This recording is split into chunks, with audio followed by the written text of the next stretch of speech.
നിങ്ങൾ ഭാഗ്യത്തിൽ വിശ്വസിക്കുന്നുണ്ടാ? ഭാഗ്യത്തിൽ വിശ്വസിക്കുന്നവരൊന്ന് കൈവക്കിയ ഞാൻ കാണട്ടെ.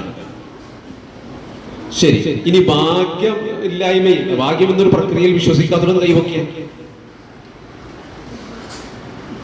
എല്ലാവരും ഭാഗ്യത്തിൽ വിശ്വസിക്കുന്നവരാണ്. ഞാൻ ചെറിയൊരു കഥ പറയട്ടെ. ഞാന് 8ാം ക്ലാസ്സിൽ പഠിക്കുമ്പോൾ ഞാൻ ഭാഗ്യത്തിൽ വല്ലാതെ വിശ്വസിച്ചു.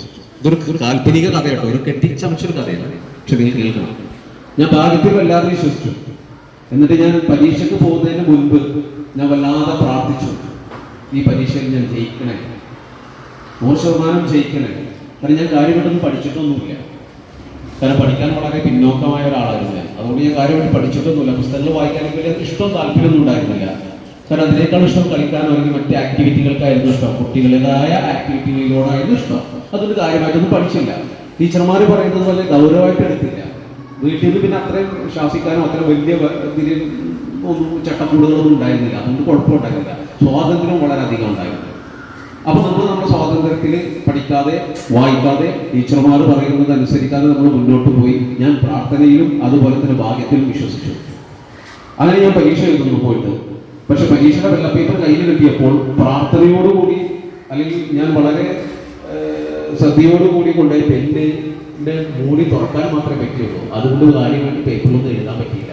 കാരണം ഭാഗ്യം എന്നെ തുറച്ചില്ല. അന്നത്തോടുകൂടി ഞാൻ ഭാഗ്യത്തിലുള്ള വിശ്വാസം നിർത്തി. ഭാഗ്യം കൊണ്ട് ജീവിതത്തിൽ ഒന്നും ഉണ്ടാവില്ല എന്നുള്ളത് ഞാൻ മനസ്സിലാക്കി. പേപ്പർ വന്നപ്പോൾ എനിക്ക് വലിയൊരു വട്ടപ്പൂച്ചം കിട്ടി. ഞാൻ തോറ്റുപോയി.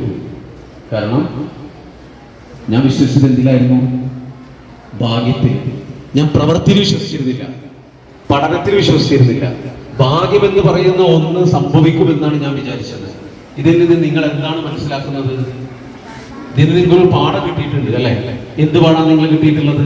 അവനവൻ ചെയ്യേണ്ട കാര്യങ്ങൾ ചെയ്യുക എന്നതിൽ കവിഞ്ഞ് ഭാഗ്യം എന്നൊരു കാര്യത്തിന് വേണ്ടി വിശ്വസിച്ചിട്ട് നിങ്ങൾ നാളേക്ക് വേണ്ടി കാത്തിരുന്നാൽ അങ്ങനൊരു സംഭവം സംഭവിക്കാനില്ല എന്ന് ഉറപ്പിച്ച് വിശ്വസിക്കുക.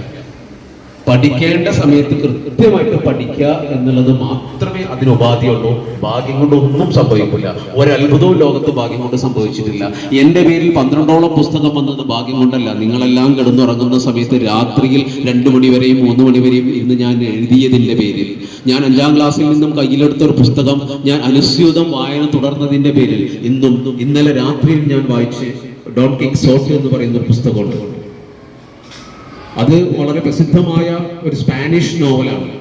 അതിന്റെ മലയാള വിവർത്തനമാണ് ഞാൻ വായിച്ചുകൊണ്ടിരുന്നത്. അത് വിവർത്തനം ചെയ്തത് ഇപ്പോൾ കഴിഞ്ഞ മാസമാണ് അത് പുറത്തിറങ്ങിയത്. പുസ്തകം DC ബുക്സ് ആണ് അത് പുറത്തിറക്കിയത്. അതിന്റെ വിവർത്തകനെ നിങ്ങൾ അറിയോ? ആ വിവർത്തകനെ ഞാൻ നിങ്ങൾക്കൊന്ന് പരിചയപ്പെടുത്തി തരാം.